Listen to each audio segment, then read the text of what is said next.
दिवाली पे किन किन चीज़ों से सतर्क रहना चाहिए? किसी के ऊपर अगर टोटका हुआ होता है या काला जादू हुआ होता है तो उसके क्या साइंस होते हैं, क्या लक्षण होते हैं? मगर आपको ये नहीं पता कि कल आपको 5 लाख का नुकसान तैयार खड़ा है। कर्म ही भाग्य को आपके चमकाता है यस और ज़्यादा। यस 36 में से 18 गुण आपको ऑब्टेन करने होते हैं, यानी पास करने होते हैं लड़की को। ये लड़के या लड़की का पैर हमारे घर में पड़ा, हम तो बर्बाद होने शुरू। कहा जाता है कि मांगलिक और नॉन मांगलिक की शादी नहीं होनी चाहिए। तो मांगलिक योग होता है, दोष नहीं होता। किसी में 2 गुण मिल रहे हैं, किसी में 4 गुण मिल रहे हैं, किसी में 5 गुण मिल रहे हैं। आपके तो 6 और 10 तो बहुत ज्यादा मिल रहे हैं। अच्छा। तो आज वो लोग सुख समृद्धि से रह रहे हैं। तो मैं सोचता हूँ जो कोर्ट में इतने केस डिवोर्स के पेंडिंग चल रहे हैं वो होने बंद हो जाए। लोग काल सर्प दोष या योग से बहुत डरते हैं, तो आपका इस बारे में क्या कहना रहेगा? कालसर्प योग वाला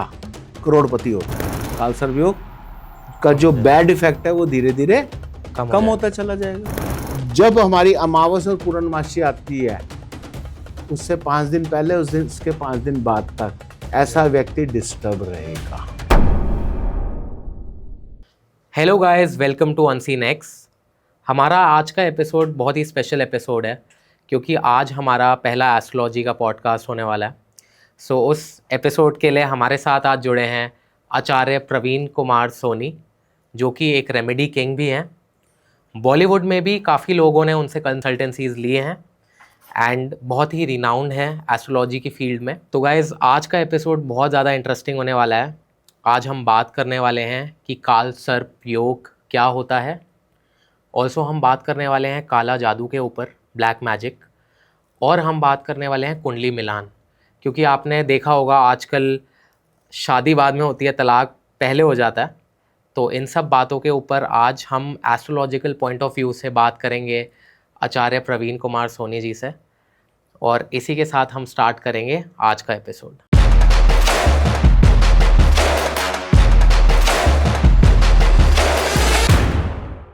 तो आचार्य जी, कैसे हैं आप? बढ़िया है उदय जी। तो सबसे पहले मैं आपसे ये सवाल से शुरुआत करना चाहूँगा कि अक्सर आजकल लोग अपने भाग्य पे बहुत ज़्यादा विश्वास रखते हैं और उसी के चक्कर में वो लोग अपने कर्म पे ज़्यादा ध्यान नहीं देते हैं। तो आपका क्या कहना है आचार्य जी इसके ऊपर? देखिए, आप जो उदय जी बात कह रहे हैं वो 100% नहीं, 1000% सही कह रहे हैं। लोग भाग्य पे विश्वास करके अपना कर्म करना छोड़ते हैं। जो देगा भाग्य देगा, जो देगा परमात्मा देगा। परमात्मा ने तो दे दिया, देगा नहीं, परमात्मा ने दे दिया। जैसे कि मैं आपको एक उदाहरण समझाता हूँ छोटे छोटे, कि आपके भाग्य में खाना था तो उस परमात्मा ने आपके भाग्य से खाने की प्लेट आपके आगे थाली सजा दी जी। अब वो पेट में जाने के लिए आपको कर्म करना है। तो कर्म क्या? आपको अपने हाथों से करना है। बिल्कुल। तो वो आपका कर्म है, क्योंकि इस कलयुग में कर्म भी भाग्य के साथ बहुत प्रधान कहा गया है। अब गाड़ी तो ले ली आपने, अब जब तक आप चलाओगे नहीं, भाग्य में गाड़ी थी लेनी, मर्सिडीज मिल गई, मगर उस भाग्य को कर्मों द्वारा जब तक आगे नहीं चलाओगे तो वो भाग्य में जो प्रोग्रेस है, जो आपका नेम फेम है, वो नहीं आएगा। क्योंकि नेम फेम के लिए, भाग्य को चमकाने के लिए कर्म करना पड़ेगा। अब मर्सिडीज गाड़ी है, खड़ी है घर के आगे, बेकार है, जब तक आपको चलानी नहीं आती। तो चलाना क्या? आपका कर्म करना। जब आप उसको ऑफिस लेके जाएंगे, कहीं रिलेटिव में ले जाएंगे, तो तभी तो पता लगेगा कि आपकी जो वैल्यू है वो क्या है। फिर तभी कहते हैं यार इसके भाग्य में तो देखो मर्सिडीज है। वो तभी पता लगेगी जब आप जाओगे। जी बिल्कुल। अगर वो गाड़ी घर पे खड़ी है तो भाग्य में थी, वो मिल गई जी। मगर कर्म करके उसको सोशल सोसाइटी में ले जाना है। तो कर्म क्या है? हमारा कर्म प्रधान हुआ, जिससे हमारा नेम फेम फाइनेंशियल सब बढ़ते हैं। जी। जैसे कि मान लिया कि आपके पिताजी माताजी ने किसी को कुंडली दिखाई, जी आपके भाग्य में तो, आपके बेटे के भाग्य में तो बहुत अच्छा बिजनेस है। अब पिताजी ने कहा मेरा बिजनेस है, बेटा आके बैठ गया, तो भाग्य द्वारा, पिताजी के द्वारा आपको बिजनेस मिल गया, भाग्य में था, बिजनेस मिल गया। अब उस बिजनेस को बेटा बढ़ाएगा कैसे? कर्म करके। बिल्कुल। तो वो कर्म है। जी। भाग्य सब देता है, परमात्मा सब देता है, परंतु कर्म करके हम उसको प्लस माइनस करते हैं। अगर अच्छा कर्म करेंगे तो प्लस होगा, बुरा कर्म करेंगे तो माइनस होगा। तो बिल्कुल इसलिए इस कलयुग में कर्म को प्रधान कहा गया है। जी।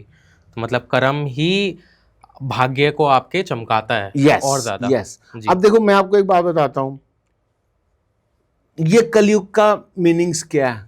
कल का युग यानी आज कर और कल देख।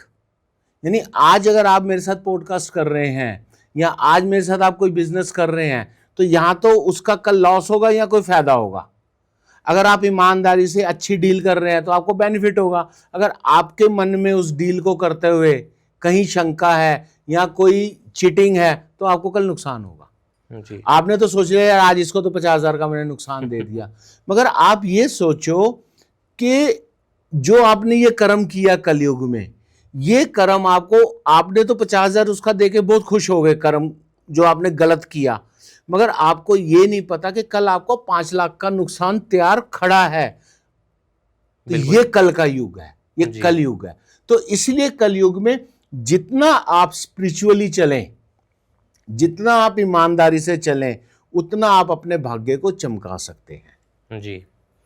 तो आचार्य जी आजकल मैरिज और रिलेशनशिप्स की प्रॉब्लम बहुत ज़्यादा बढ़ रही है, तो फिर इसके बारे में आपका क्या ख्याल है? क्योंकि कहा जाता है कि जोड़ियां ऊपर से बनकर आती हैं, पर फिर ऐसा क्यों देखने को मिलता है आजकल कि इतने डाइवोर्स हो रहे हैं और लोगों के बच्चे नहीं हो रहे हैं यहाँ तो आपका इस पे क्या ख्याल है? देखिए इसमें उदय जी एक चीज मैं आपको बताऊं, आजकल के टाइम में कुंडली मिलान ठीक नहीं हो रहे, पूरे वैदिक तरीके से नहीं हो रहे। अगर हम कहें एज पर रूल नहीं हो रहे, क्योंकि जब कुंडली मिलान ठीक नहीं होगा तो डिवोर्स के केसेस, रिलेशनशिप की प्रॉब्लम बढ़ेगी, क्योंकि यहां पे आ जाती है मैरिज रिलेशनशिप डिस्टर्ब होना। अक्सर शास्त्रों में ये लिखा गया है कि अगर आप कुंडली मिलान कर रहे हैं, जो हमारे अष्टकुष्ठ मिलान है 36 गुण होते हैं, जिसमें से 36 लड़के को दिए हुए हैं, उसमें से लड़की ने ऑब्टेन करने हैं। जैसे एक पेपर आता है 100 नंबर का, तो 33 नंबर वाला पास होता है। उसी तरह से यहाँ पे थोड़ा सा डिफरेंट है। अष्टकुष्ठ मिलान के अंदर 36 में से 18 गुण आपको ऑब्टेन करने होते हैं, यानी पास करने होते हैं लड़की को। अब वो जो 18 गुण हैं, उसमें जो सबसे ज्यादा मेन गुण देखा जाता है वो नाड़ी दोष देखा जाता है। ये नाड़ी दोष देखा जाता है। मैं आज इसी एपिसोड में आपको आगे चल के बताऊंगा, इसी पॉडकास्ट में, कि दोष और योग में क्या फर्क होता है। अच्छा। वो भी मैं बताऊंगा। आप अपने व्यूअर्स के को मैं आप कहना चाहूंगा, आप बने रहना कि हम आपको एक नई चीज बताने वाले हैं इन पॉडकास्ट के थ्रू कि दोष और योग में क्या फर्क होता है। तो अभी हम आते हैं कि नाड़ी दोष, क्योंकि 3 तरह की नाड़ियां होती हैं, अनंत्य, आद्य और मध्य मध्य। इन 3 नाड़ियों को हम किस तरह से डिफ्रेशिएट करते हैं जिससे हमें संतान योग में प्रॉब्लम ना हो, यानी संतान की उत्पत्ति में प्रॉब्लम ना हो। अगर ये नाड़ी दोष है तो वहां पे संतान होना ना होना या संतान में देरी होना, वो मैं आपको पूरा विस्तार से समझाऊंगा। अच्छा। सबसे पहले हम करते हैं कुंडली मिलान। मान लिया उदय जी एक आपकी कुंडली है, लगन कुंडली, एक आपके लिए जो प्रपोजल आया लड़की का वो कुंडली है जी। अब लोग क्या करते हैं जी, उदय जी की डेट ऑफ बर्थ ली, लड़की की डेट ऑफ बर्थ ली, मैच करा जी, आपके 36 में से 26 गुण मिल गए जी, अति उत्तम है। अरे भाई अति उत्तम है, हमने मान लिया, पता लगा 3 महीने बाद उदय जी खड़े हुए हैं कोर्ट में तलाक लेने के लिए, और पंडित जी को फोन कर रहे हैं, पंडित जी आपने तो कहा था अति उत्तम है, तो 3 महीने बाद मैं तलाक ले रहा हूँ। दिक्कत कहाँ हुई? तो परेशानी कहाँ होती है कुंडली मिलान के अंदर। सबसे पहले आप लोग एक चीज नोट करना, जब भी आप कुंडली मिलान कराने जाते हैं किसी भी एस्ट्रोलॉजर पे, पुरोहित पे, ब्राह्मण पे, पंडित जी पे, तो सबसे पहले आपको एक चीज देखनी है कि पंडित जी का मिलान कैसा कर रहे हैं। अगर कहीं आपको कुछ लगे तो आप पंडित जी से सलाह कर सकते हैं जी, कि पंडित जी कुंडली मिलान का विधान ये है कि लड़के की कुंडली और लड़की की कुंडली, जो हमारा चार्ट होता है, लगन चार्ट होता है, उन दोनों को देखना पड़ता है सबसे पहले। अच्छा। गुण सेकेंडरी है। अच्छा। गुण जो है अष्टकुष्ठ मिलान वो सेकेंडरी है। तो गुण इतने ज्यादा इंपॉर्टेंट नहीं है जितना लगन चार्ट दोनों का, लड़के लड़की का, नवांश चार्ट दोनों लड़के लड़की का। अच्छा। देखना अति जरूरी है, क्योंकि उसमें देखा जाता है कि इनकी कंपैटिबिलिटी क्या है। क्या संतान योग है दोनों में या नहीं है। वो अष्टकुष्ठ मिलान तो बताएगा जो मैंने नाड़ी दोष का, मगर यहां सबसे पहले कंपैटिबिलिटी ये देखनी है कि संतान योग, अगर हम एक सिस्टम में बात करें हेल्थ, वेल्थ और मेंटली सेटिस्फैक्शन, शादी होने के बाद होगी या नहीं होगी। अक्सर आपने सुना होगा कि कई बार क्या होता है कि लोग कह देते हैं यार हमारा तो बहुत अच्छा था, ये लड़के या लड़की का पैर हमारे घर में पड़ा, हम तो बर्बाद होने शुरू हो गए। आपने अक्सर सुना होगा, हाँ, देखा भी होगा बहुत बार फैमिली सुना। में या फ्रेंड सर्कल में। तो इसीलिए हम कहते हैं कि जब भी आप कुंडली मिलान करें तो लड़के लड़की की लगन कुंडली, दोबारा बता रहा हूं, नवांश कुंडली, इन दोनों का अध्ययन करना अति उत्तम है, नंबर 1। अच्छा। उसके बाद आता है कि अगर लड़के की कुंडली का लगन 1 नंबर है, एग्जाम्पल, तो लड़की की कुंडली का लगन 6, 8, 12 नहीं होना चाहिए। अच्छा। अगर ऐसा होता है तो नुकसान होगा। सेम यही फार्मूला जो लगता है वो राशि पे लगता है कि अगर लड़के की राशि 1 नंबर है तो उससे 6ठी, उससे 8वीं और उससे 12वीं राशि लड़के की या लड़की की, लड़के की है तो लड़की की नहीं होनी चाहिए, लड़की की है तो लड़के की नहीं। अगर ऐसा है तो उनकी जीवन भर kit kit kit kit kit kit रहेगी। अच्छा। मान लिया, क्योंकि ये आप कहेंगे सर आप तो कह रहे हैं, ये अक्सर वहां होता है प्रॉब्लम जो आपने कहा ना, रिलेशनशिप लाइफ होती है, फिर वो कहते हैं हमने शादी करनी है, हम नहीं मानते इन चीजों को। हाँ। तो वो फिर बाद में आप ही के पास आएंगे मना करने के बावजूद भी। अच्छा। कि भाई अब तो शादी हो गई। अब जैसे मेरे पास मानोगे नहीं, परसों एक अमेरिका से कॉल आई है, प्रूफ है, 7 साल का रिलेशनशिप लाइफ थी, 7 साल की रिलेशनशिप लाइफ थी, लास्ट अगस्त उन्होंने शादी करी है और कुंडली मैच नहीं हो रही। और वही प्रॉब्लम जो मैं आपको बता रहा हूं। अब वो लड़का कह रहा है मैं तलाक दूंगा। सर देखो, अगस्त, सितंबर, अक्टूबर भी अभी पूरा नहीं हुआ जी। और लड़के ने सितंबर में ही लड़की को घर से बाहर निकाल दिया, लड़की अकेली रह रही है। अच्छा आचार्य जी, और जबकि 7 साल से रिलेशनशिप लाइफ में जी रहे थे। जी, मैंने ऐसे केसेस, आपने जैसे ये बताया, मैंने काफ़ी देखे हैं एक्चुअली में, ये चीज़ें मैंने देखी हैं कि रिलेशनशिप चल रहा है, वो 10-10 साल का भी मैंने ऐसा देखा है कि दोनों साथ में थे, रिलेशनशिप था, और जैसे ही शादी हुई कुछ ही टाइम बाद डाइवोर्स। यस। अब यहां पे कहां कमी आई? कुंडली मिलान पे। जी। अब मान लिया आपने सारी कुंडली मिलान अच्छा से तो कर लिया, मगर आप संतान उत्पत्ति वाला 5वां घर, 6ठा घर देखना भूल गए, जल्दबाजी में या इन्फ्लुएंस में, वट एवर टू डू। तो हम कहते हैं भूल गए, कोई बात नहीं, नाड़ी तो देखो, जो कि बहुत जरूरी है। अगर आपका वहां पे नाड़ी दोष है, मान लिया अनंते है तो भी बच्चा हो जाएगा, थोड़ा देर से होगा, आधे है तो भी बच्चा हो जाएगा, मगर यहाँ पे अगर मध्य नाड़ी आ गई तो बच्चा नहीं होगा। अच्छा। बहुत मुश्किल से 100 में से कोई एक आधा केस हुआ हो, वो भी IVF या किसी ट्रीटमेंट के थ्रू, परंतु नेचुरल नहीं हुआ। इसी तरह से अगर 5वें घर में लड़के या लड़की की कुंडली में क्रूर ग्रह बैठ गया, मंगल, राहु, शनि, केतु, तो भी बच्चा होना डिले कर देगा या नहीं होगा। ये शास्त्रों में विधान है। तो इसलिए हम कहते हैं जब कुंडली मिलान करो, बहुत बारीकी से, शास्त्र सम्मत से करो तो दिक्कत नहीं आएगी। जी।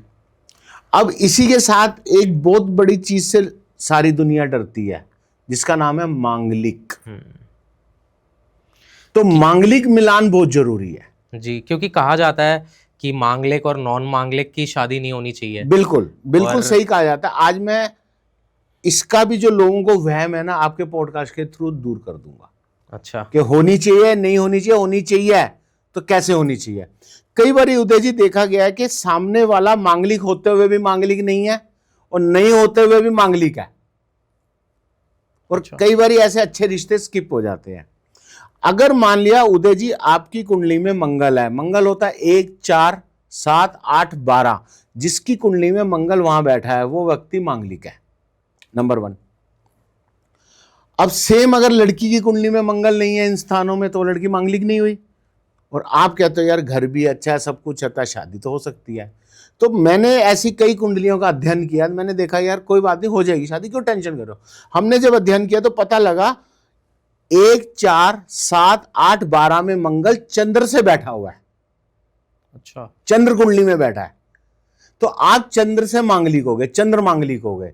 तो चंद्र मांगलिक और मेन कुंडली का मांगलिक वाला विवाह कर सकता, कोई दोष नहीं लगता, कोई परेशानी नहीं होती। तो यहां मैं बताऊंगा कि मांगलिक योग होता है, दोष नहीं होता। अच्छा, लोग कहते हैं ना दोष लग गया, ये लग गया, तो वहां दोष होता है, मगर मांगलिक योग होता है, दोष नहीं होता कभी। अच्छा, क्लियर? तो इसी तरह से सारे योग होते हैं, दोष कोई नहीं आता। जैसे लोग कहते हैं कालसर्प दोष है, दोष नहीं होगा, कालसर्प योग होगा। गुरु राहु चंडाल योग होगा, दोष नहीं होगा जी।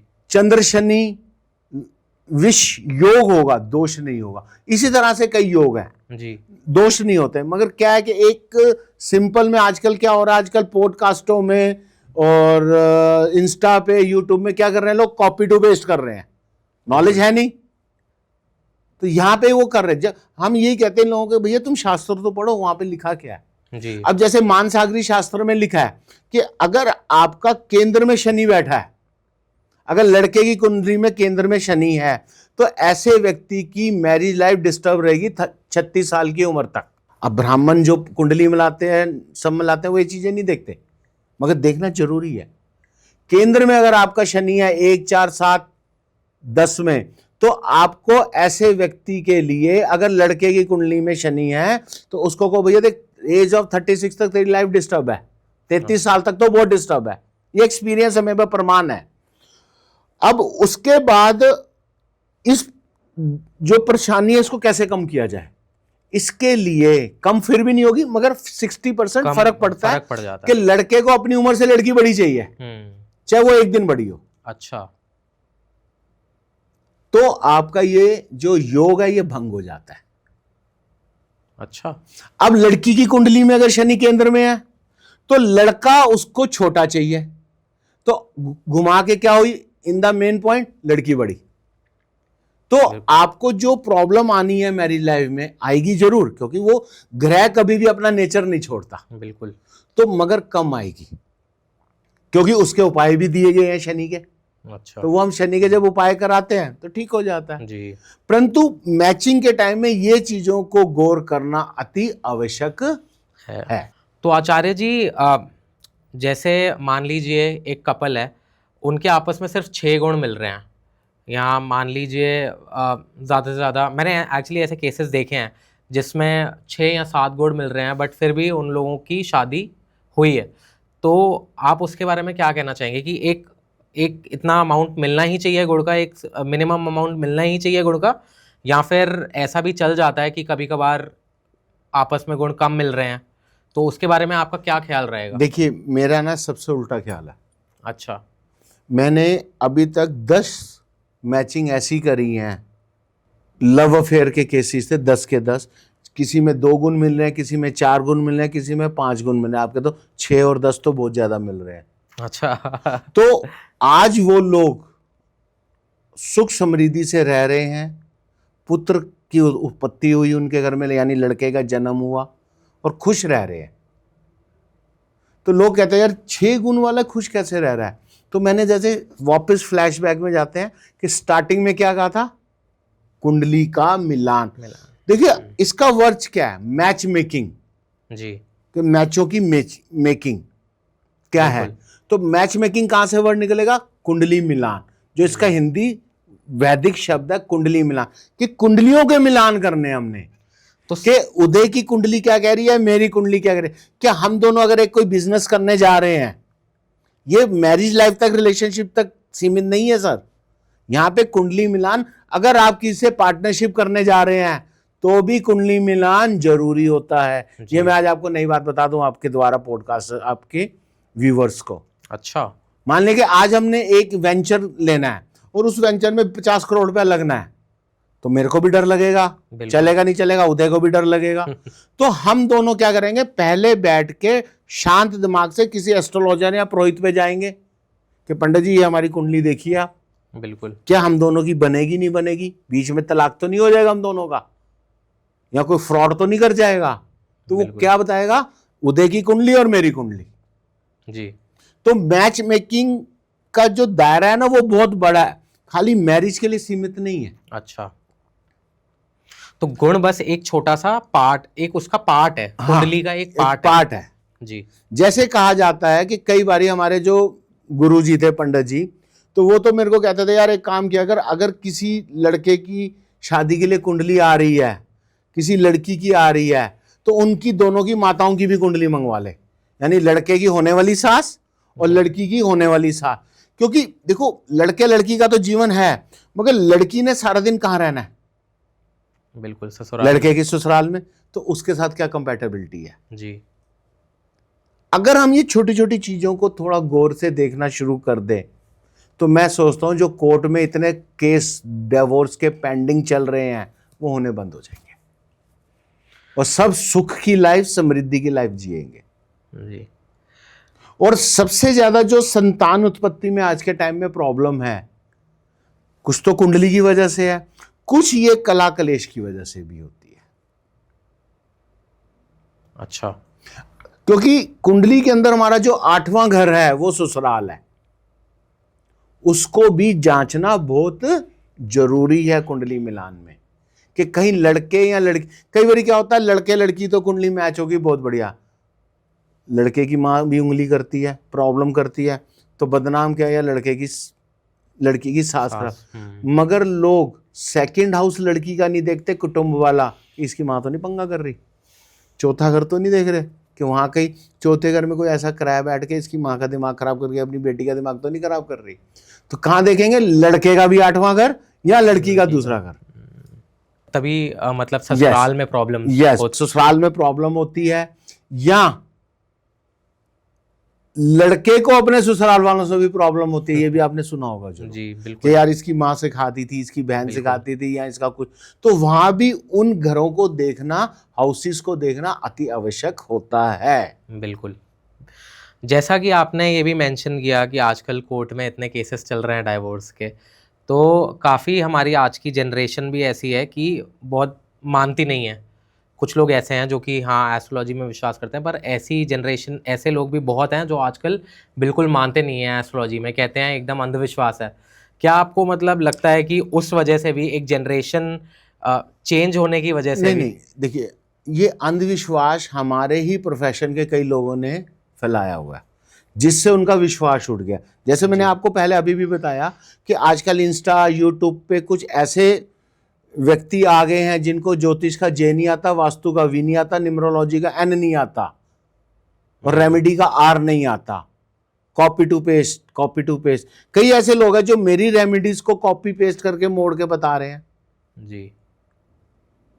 तो ये कारण जनरेशन, लोगों के दिमाग से हमारे विले अविश्वास, यानी हमारे ऊपर से विश्वास खत्म हो गया, खाली इन्हीं लोगों की वजह से। जी। हम जो आपसे बात कर रहे हैं शास्त्र सम्मत कर रहे हैं, जो मैं आपको बात कर रहा हूं आप शास्त्र खोल लो, उसमें लिखी है। मैं तो मानसागरी शास्त्र बता रहा हूं, उसमें लिखा है कि शनि का यह विधान है, अगर शनि केंद्र में बैठा तो ऐसा होगा। बिल्कुल। अगर कोई व्यक्ति, मानसागरी में लिखा है कि कोई व्यक्ति माहवारी के अंदर, जो फीमेल को माहवारी आती है, उसके अंदर अगर अपनी पत्नी से संभोग कर लेता है या अपनी रिलेशनशिप पार्टनर से संभोग कर लेता है तो उसका यूट्रस खराब हो जाता है। वो लिखा है शास्त्रों में, ये सब चीजें, एक एक चीज लिखी है हमारे शरीर के बारे में जी। उसके सारे शास्त्र में है। मगर परंतु क्या है कि आज के टाइम में शास्त्रों का ज्ञान ना होते हुए भी उल्टे सीधे ज्ञान कॉपी पेस्ट करके गूगल बाबा में से ढूंढ के बोल देते हैं। नुकसान किसका है? आप लोगों का है, हमारा नहीं है। फिर आप ये नुकसान करके हमारे पास आते हैं, फिर हम कहते हैं इस उपाय के इतने पैसे लगेंगे, आप कहते हो सर आप तो चोर हो, आप तो बहुत पैसे मांग रहे हो। भैया आप अपनी देखो, एक डॉक्टर है, डॉक्टर कहता है कि भैया ये मेडिसिन रूटीन से खाओ तो कभी दिक्कत नहीं होगी। आप 4 डॉक्टरों पे जाओगे, कोई क्या देगा कोई क्या देगा, बाद में वापस उसी डॉक्टर पे आओगे तो उसकी गलती नहीं है, फिर तो कहेगा मेरे को सर्जरी करनी है और सर्जरी का खर्चा ज्यादा है। जी बिल्कुल। क्योंकि एक चीज है, सीनियर सीनियर ही रहता है। जैसे एक कहावत है ना, शास्त्रों में भी लिखा है, गुरु गुरु ही रहेगा। बिल्कुल। तो हमारे सबसे पहले गुरु कौन थे? हमारे माता पिता। तो हमारे माता पिता जो गुरु थे वो गुरु ही रहेंगे, वो किसी स्थान नहीं हो सकता, तो इसलिए सही बात। गुरु गुरु ही रहता है। बिल्कुल। आचार्य जी, अक्सर देखा गया है लोग काल सर्प दोष या योग से बहुत डरते हैं, तो आपका इस बारे में क्या कहना रहेगा? देखिए, मैंने आपको पहले बताया कि कालसर्प योग होता है और लोग डरते हैं क्योंकि डराया जाता है अपनी दुकानदारी चलाने के लिए। मैं आपके पॉडकास्ट से साफ बता रहा हूं, मेरे को कोई डर नहीं। कालसर्प योग वाला करोड़पति होता है। तो सबसे पहले आप ये समझिए कालसर्प योग होता क्या है। जब राहु केतु के एक्सेस में सारे ग्रह आ जाते हैं, यानी क्या है ये, अजगर, तो इसकी ये पूछता है, इसके जब सारे, या तो इधर सारे ग्रह आ गए या इसके पीछे सारे ग्रह आ जाए, तो उसको कालसर्प योग कहते हैं। अक्सर लोग ग्रहों को देख के कह देते जी इसकी कुंडली में कालसर्प दोष है। दोष नहीं होता, योग होता है। मैं फिर बता, तो कालसर्प योग है। कालसर्प योग कई बार बनते हुए भी नहीं बनता, लोग कह देते कालसर्प योग है। अच्छा। मगर वो कैसे होता है मैं आपको समझाऊं कि अगर राहु और केतु 15 डिग्री के हैं दोनों, क्योंकि राहु केतु समान चलते हैं। राहु क्या है, सिर, और केतु क्या हमारा धड़, तो एक जैसे। अगर राहु केतु 16 डिग्री के हैं तो 2 ग्रह हो गए, हमारे 9 ग्रह होते हैं, बाकी कितने ग्रह रह गए, 7। अगर 7 ग्रह 15 डिग्री से कम हैं तो वो कालसर्प योग की गिनती में आ जाएंगे। अच्छा। जो कि किसी को नहीं पता, जो बड़े प्रखंड ब्राह्मण हैं या जो इंटेलिजेंट पंडित हैं, जो पुराने हैं, उनको पता है ये विधि। आज के जो नए नए आए ना, उनसे पूछ लो कालसर्प योग, वो तो पहले दोष ही बोलेंगे। मगर जैसे मैंने कहा ना, राहु और केतु 15 डिग्री में है, और 15 डिग्री से कम अगर सारे ग्रह हैं और उनके एक्सेस में बैठे हैं तो कालसर्प योग बनेगा। अगर कोई भी ग्रह उसमें से 20 डिग्री का, 22 डिग्री का, 25 डिग्री का हो गया तो कालसर्प योग भंग हो गया। अच्छा। तो कालसर्प योग है ही नहीं आपकी कुंडली में, चाहे जो मर्जी चिल्लाता रहे। अच्छा। नंबर 1।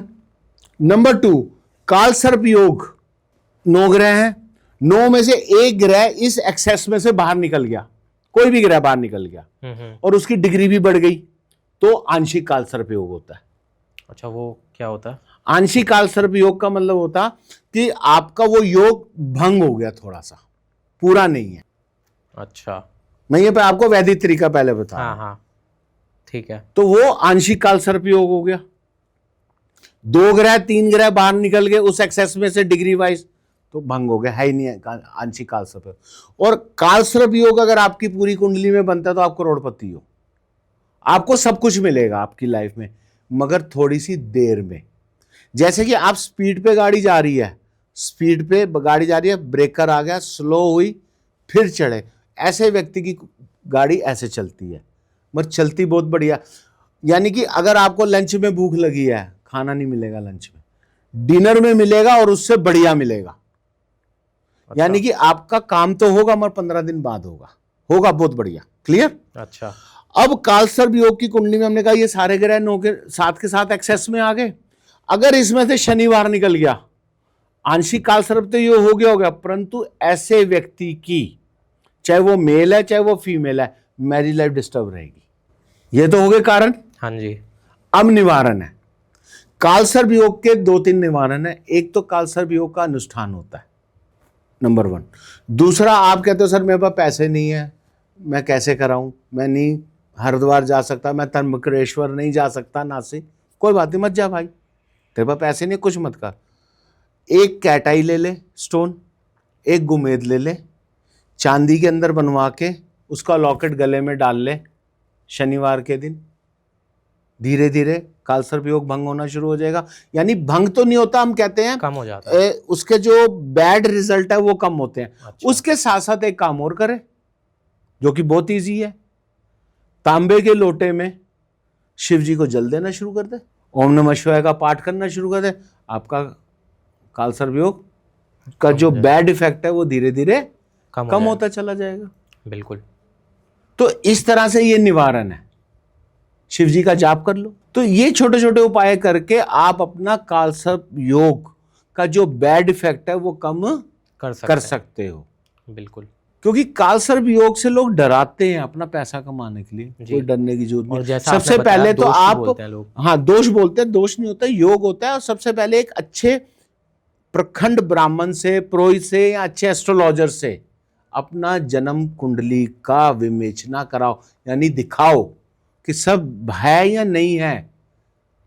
और ये चीजें आप खुद घर बैठ के देख सकते हो। अगर आपको किसी ने कहा कि आपकी कुंडली में काल सर्प योग है, तो आप एक प्लेन पेपर लो, सूर्य कितनी डिग्री का लिखो, चंद्रमा कितनी डिग्री का लिखो, मंगल कितनी डिग्री का लिखो, बुध कितनी डिग्री का लिखो, गुरु कितने डिग्री का लिखो, शुक्र कितनी डिग्री का लिखो, शनि कितने डिग्री का लिखो, राहु कितने डिग्री का लिखा है, केतु कितने डिग्री का लिखा है। उसमें देखो जो राहु केतु की डिग्री है, उससे वो डिग्रियां बाहर है या अंदर है। अगर अंदर है तो काल सर्प योग, अगर उससे बाहर है दो ग्रह भी, तो काल सर्प योग भंग है। सिंपल है, डराना किस बात का। बिल्कुल सिंपल चीज है सर। बिल्कुल बिल्कुल तो ज्ञानी बनो, अज्ञानी मत बनो। जी। क्योंकि काफ़ी लोगों को बहुत धोखे में रखा जाता है आजकल, कि बताया जाता है, जैसे कुछ लोगों को बोला जाता है कि अरे आपको आपको तो दोष है, काल सर्प दोष है करके बोलते हैं, और कहते हैं कि बहुत ही नेगेटिव चीज़ में डाल दिया जाता है उन्हें। आपने आपने ये भी बताया था आचार्य जी, जब हम बात कर रहे थे, आपने कुछ एग्जाम्पल दिया था अटल बिहारी वाजपेयी जी का। हाँ बिल्कुल। तो देखो अगर हम देखें तो कई हमारे ऐसे नेता हुए हैं जिनकी कुंडलियों में काल सर्प योग बने हुए थे, परंतु एक टाइम में जाके वो प्राइम मिनिस्टर तक पहुंचे। और काल सर्प योग अगर आपकी कुंडली में है और आपको देर से पता लग रहा है, तो डरिए मत। एज ऑफ 48 तक इसका पूरा असर रहता है। 48 के बाद इसका असर कम होना शुरू हो जाता है ऑटोमेटिकली। तो इसलिए घबराने की यहां भी कोई जरूरत नहीं है। जी। तो अब हम बात करेंगे थोड़ा काले जादू पे, ब्लैक मैजिक पे। तो आचार्य जी, किसी के ऊपर अगर टोटका हुआ होता है या काला जादू हुआ होता है, तो उसके क्या साइंस होते हैं, क्या लक्षण होते हैं? और जैसे कि देखा जाता है कि दिवाली के दिनों में ये चीज़ें बहुत ज़्यादा बढ़ती हैं, तो इसके बारे में आपका क्या ख्याल है? देखिए इसके बारे में ये ख्याल रहता है कि अक्सर लोगों का जो है काला जादू, जादू टोना, जिसे हम इंग्लिश में ब्लैक मैजिक भी कहते हैं, टोटका किया जाता है एक किसी ना किसी ईर्ष्या की वजह से, एक रंजिश की वजह से। परंतु मैं ये कहा गया है शास्त्रों में भी कि ऐसा नहीं करना चाहिए, परंतु लोग करते हैं आज के कलयुग के अंदर। तो अगर आपके ऊपर कोई काला जादू हुआ है या जादू टोना टोटका हुआ, तो उसके लक्षण ये होते हैं कि सबसे पहले आपका जो मूड है, जो आपका बिहेव है, वो चेंज होता है। आप चिड़चिड़े रहना शुरू हो जाते हो, हर किसी से लड़ना शुरू हो जाते हो। अगर आप व्यापारिक हैं या जॉब करते हैं, तो आपका वहाँ व्यापार स्थल में झगड़ा होना, काम धीरे धीरे ख़त्म होना। और अगर आप जॉब कर रहे हो तो हर कुलीग से अपने ऑफिस में माहौल ख़राब हो जाना, लड़ाई झगड़ा बार बार। तो ये सबसे ज़्यादा काला जादू, जादू टोना का एक तो ये लक्षण है। दूसरा लक्षण है बार बार स्वास्थ्य की हानि, यानी स्वास्थ्य खराब होना, दवाई ना लगना। रिपोर्टें सारी चेक करवा ली, मगर उसमें ना अल्ट्रासाउंड में कुछ आया, ना एक्सरे में कुछ आया, ना एमआरआई में आया, तो ये कारण है। दवाई खा रहे हैं मगर लग नहीं रही। तीसरा कारण, घर में कला कलेश खत्म ना होना, अपनी हस्बैंड वाइफ में झगड़ा, माँ बाप के साथ झगड़ा, ये घर में आर्थिक तंगी होना दिन पर दिन। ये कुछ कारण लक्षण हैं जो हमारे ब्लैक मैजिक, जिसे हम कहते हैं जादू टोना कहते हैं, जब हमारे ऊपर ऐसा टोना हो जाता है। तो अब इसको हम कैसे ठीक कर सकते हैं जी। वो भी बिना पैसे। आपको अचंभा लगेगा कि दुनिया आज यूट्यूब पे और इंस्टा पे तो इतना इतना पैसा मांगती है ये जादू खत्म करने का, और आप कह रहे हो बिना पैसे। क्योंकि ये हमने ना रिसर्च करके बहुत ऐसी रेमेडीज निकाली हैं कि जो हर आदमी के हाथ में हो, बस में हो, वो घर में कर सके। कई बार क्या होता है कि लोग ज्वाइंट फैमिली में रहते हैं और उसी ज्वाइंट फैमिली के ही किसी सदस्य ने उसके ऊपर किया भी होता है, और वो चाहता है कि मेरा काम भी हो जाए और सामने वाले को पता भी ना लगे। तो इसलिए हमने कुछ चीजें आपकी रसोई से ले ली। अच्छा। अगर आपके काला जादू के लक्षण लग रहे हैं, जादू टोना के लक्षण लग रहे हैं, तो सबसे पहला उपाय है, बहुत ही सरल सा है।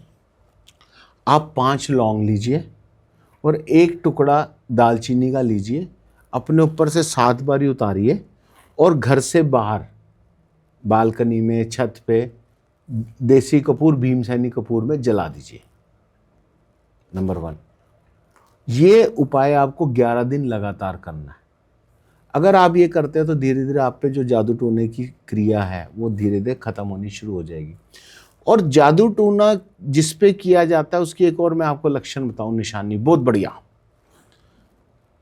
जैसे अब मान लिया अब दिवाली आने वाली है, दिवाली हमारी वीरवार की है, थर्सडे की, तो जिनके ऊपर ऐसी क्रियाएं होंगी, आज शनिवार है ना, शनिवार, इतवार, सोमवार, मंगलवार, बुधवार, वीरवार, शुक्रवार, शनिवार, यानी इस शनिवार से अगले शनिवार तक ऐसा व्यक्ति आउट ऑफ कंट्रोल हो जाएगा।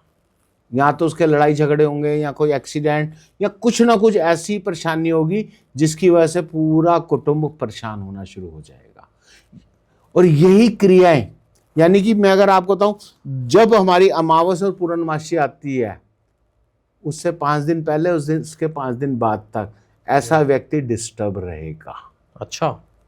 जैसे लड़ाई झगड़ा बहुत ज्यादा हो जाना, इरिटेट, मार तोड़ घर में, ये बहुत ज्यादा बढ़ जाती है। तो इसका क्या उपाय बताया, एक मैंने लौंग और दालचीनी अपने ऊपर ताकि भीमसेनी कपूर में जला दे, नंबर 1। दूसरा, अगर आपके बच्चे को नजर लग गई, क्योंकि क्या होता है कि जैसे मान लिया कि उदय जी आपने परफ्यूम लगाया, मैंने परफ्यूम लगाया, हम जहाँ जहाँ परफ्यूम लगाया हुआ हम जहाँ जहाँ जाएंगे उसकी स्मेल स्प्रेड हो रही है। तो इसी तरह से जिस व्यक्ति के ऊपर कुछ ऐसा क्रिया करी हुई है, वो जहाँ जहाँ जाएगा वहाँ वो प्रॉब्लम स्प्रेड होती जाती है। यानी वो घर में रह रहा है तो उसका बच्चे में चिड़चिड़ापन भी आ जाएगा। अच्छा, एक स्प्रेड हो रही है ना चीजें, खुशबू। तो अगर बच्चे के साथ ऐसा हो रहा है, बच्चा रात को उठते उठते डर जाता है, चिल्ला रहा है, तो काली धूप होती है वो ले ली, बच्चे के सराहने रख दी और सुबह उठ के घर से बाहर उसको जला दिया। ये उपाय हफ्ता करिए, बच्चा ठीक हो जाएगा। अब जिस व्यक्ति पे ये प्रॉब्लम है, एक तो मैंने लौंग वाला बताया, दूसरा ऐसे व्यक्ति को जो शुद्ध हींग होती है, बढ़िया वाली अच्छी किस्म की जो हींग होती है, दिन में 3 दफा सूंघाओ, उसके खाने में मिक्स करके दो, तो उस पे जो भूत प्रेत बाधा होगी वो कम होनी शुरू हो जाएगी। अच्छा, तो ये भी किचन से आया काम, लौंग भी किचन से आई। तीसरा, अगर आपको इन जनरल लगता है यार मेरे पे किसी ने कुछ कर दिया, मेरा मूड खराब है, कुछ नहीं हो रहा, तो प्याज हर व्यक्ति के घर में होता है प्याज सर? बिल्कुल। प्याज का जो बाहर वाला छिलका है सूखा हुआ, उसको थोड़े से छिलके को लो, अपने ऊपर से 7 बारी उतारो, उसको गैस के चूल्हे में जला दो। 11 दिन लगातार आपकी नजर उतरनी बंद हो, जो थी गंदी नजर थी वो उतर जाएगी। अच्छा, ये ऐसे छोटे छोटे उपाय हैं जी जिससे आप ये काला जादू, जादू टोना हटा सकते हो। आचार्य जी, एक और चीज़ मैं ये पूछना चाहता हूँ, दिवाली पे किन किन चीज़ों से सतर्क रहना चाहिए? जैसे आप चल रहे होते हो, देखा जाता है चौराहों पर, हाँ, लोगों ने कुछ ना कुछ रखा हुआ होता है, तो कहा जाता है कि दिवाली के दिनों पे घर से बाहर भी कम निकलना चाहिए। बिल्कुल। देखिए, दिवाली के दिनों में घर से बाहर निकलो, मगर सावधानी पूर्वक। आप पैदल चल रहे हैं या गाड़ी ले जा रहे हैं तो सबसे विशेष ध्यान रखना है आपको, धनतेरस से लेकर भाई दूज तक, धनतेरस से लेकर भाई दूज तक कोई भी चौराया बीचों बीच पार मत करिए। जैसे मान लिया ये हमारा चौराया है तो हमने बीचों बीच नहीं जाना, साइड से जाइए। चाहे आप पैदल जा रहे हैं, चाहे आप 2 व्हीलर से जा रहे हैं, चाहे आप 4 व्हीलर से जा रहे हैं, आपको बीचों बीच चौराया क्रॉस नहीं करना। चाहे उस चौराहे पे कुछ कर्म किया है चाहे नहीं किया तो भी, नंबर 1, क्योंकि चौराहे की कई चीजें होती हैं, अगर वो डिस्टर्ब होगी तो वो आपको डिस्टर्ब सारी उम्र करेंगी, नंबर 1। दूसरा, कोई हांडी पड़ी है, कोई लाल कपड़े में कुछ पड़ा है, कुछ मिठाई पड़ी है या दिया पड़ा है, उसको छेड़े नहीं, चुपचाप साइड से चले जाए, खड़े होकर उसकी एग्जामिन ना करने लग जाए। कई बार लोग क्या करते हैं, जैसे उतारा करके रात को 200, 500, 1000, 2000 भी रख जाते हैं चौराहे पे, तो लोग उठाते हैं, उठाने के बाद वो भी खतरनाक है। अच्छा, उसको भी हाथ ना लगाए। तो ये जो सावधानियां हैं ये बरतनी बहुत जरूरी है। बिल्कुल। और अपने घर के आसपास ध्यान रखें, किसी ने कुछ अगर टोटका कर दिया है तो इमीडिएटली वो सामान वहाँ से पानी से बहा के और उस जगह पे आप नमक और गंगा जल डाल दें। ऐसा करने से उसकी जो दुर्गंध थी, जो नेगेटिविटी थी, वो हट जाएगी। और उसके बाद जैसे वाइपर वाला पोछा लगा के वहाँ इमीडिएटली देसी कपूर और 5 लौंग कपूर के ऊपर रख के जला दें, तो जितनी भी उस बंदे ने नेगेटिविटी करी होगी ईर्ष्यापूर्व, वो वापस उसी पे चली जाएगी। तो आपको ये भी पता लग जाएगा कि फलाना कौन व्यक्ति था जो मेरे घर के बाहर ये कर्म करके गया। तो ये छोटे छोटे उपाय हैं, इससे आप उपायों से करके अपने आप को बचा सकते हो। जी, स्पेशली दिवाली पे ध्यान रखें सब कि जब घर से बाहर जाएं तो बिल्कुल सतर्क रहें। बहुत ही ज़्यादा आपने बहुत ज़्यादा आपने जानकारियाँ बताई आज हमारे व्यूअर्स को। आई थिंक बहुत ज़्यादा इंसाइटफुल भी रहा होगा आप सबके लिए। तो ये एपिसोड ख़त्म करने से पहले हम आचार्य जी से ये पूछना चाहेंगे कि कुछ ऐसा मैसेज आप हमारे व्यूअर्स को देना चाहेंगे आज। देखिए, बिल्कुल आपने सही बोला उदय जी। मैं आपके पॉडकास्ट के थ्रू एक बहुत अच्छा मैसेज देना चाह रहा हूँ। जैसे मैंने बीच बीच में पॉडकास्टों में बोला कि प्लीज़ मेरी रिक्वेस्ट है आपसे, आज के जितने भी ये फेक एस्ट्रोलॉजर यूट्यूब और इंस्टा पे आ रहे हैं, इनसे बच के रहिए। अच्छे एस्ट्रोलॉजर्स पे जाइए, अच्छी फीस दीजिए बेशक, परंतु इन लोगों से बच के रहिए जिनको कुछ ज्ञान नहीं है, ये खाली कॉपी टू पेस्ट कर रहे हैं। इसके साथ साथ मैं आपको ये भी बताना चाहूँगा, अगर आपको किसी भी तरह की कोई प्रॉब्लम है, कोई सजेशन लेनी है, तो आप हमारे पॉडकास्ट के थ्रू आप हमसे कनेक्ट भी कर सकते हैं। अगर किसी चीज़ में आपको अज्ञानता है, ज्ञान की कमियाँ हैं और ज्ञान चाहिए, तो आप हमसे संपर्क कर सकते हैं। जी बिल्कुल। आचार्य प्रवीण कुमार सोनी जी का कॉन्टैक्ट हमारे डिस्क्रिप्शन में रहेगा। कोई भी उनसे कनेक्ट करना चाहे तो डिस्क्रिप्शन में जा सकता है, उनका कॉन्टैक्ट ले सकता है। और इसी के साथ आज का हम पॉडकास्ट एंड करेंगे। Again thank you so much everyone for watching this episode. I hope आप लोगों को ये एपिसोड पसंद आया and would mean a lot to us अगर आप सब सब्सक्राइब करेंगे और शेयर करेंगे। इसी के साथ हम पॉडकास्ट एंड करेंगे। Thank you so much.